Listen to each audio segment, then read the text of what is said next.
So as you can see, I'm in my practice library. It's not a massive library. It's some pretty cool books.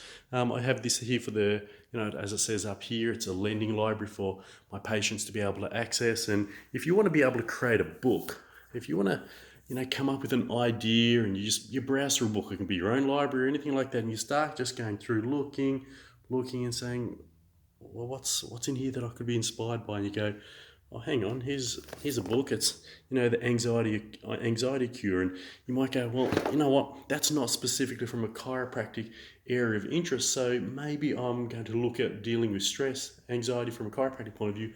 I look at the contents of page and it inspires me. Or you might look at a book like this.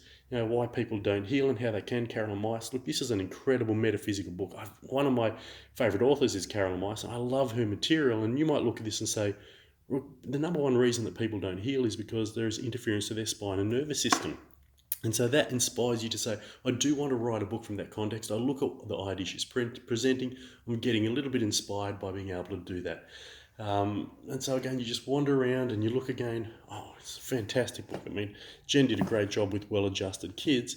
But what about thinking about writing this from the context of, this is principally a tome. It's like a massive book, and I love it. I have it not only in my library for people to read, but it's a great resource as a chiropractor.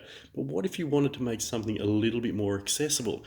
Take that book and make look at this Wayne Dyer one that was for kids. How can you turn something, use the resource like that into something that's more accessible, more readable, for the kids or for the parents, that means that they'll be able to move through it in a more effortless pace. So you look at the existing books in the area and you go, gee, I could do something like that, or I could take inspiration from that and move in that direction.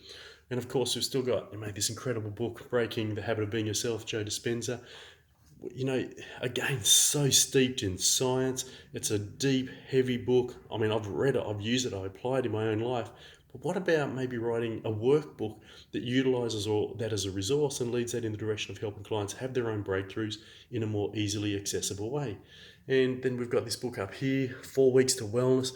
Bryce Fleming, great DC up in Sydney, incredible chiropractor. I mean, you look at what he's done there, a common sense guide to the paleo. Is there something that you do or deliver in your practice, a particular diet program, an exercise program, an emotional well-being program? Are you delivering something unique and distinct and that you could build a framework around it, a book around it? And you just start walking through a library, looking through bookstores.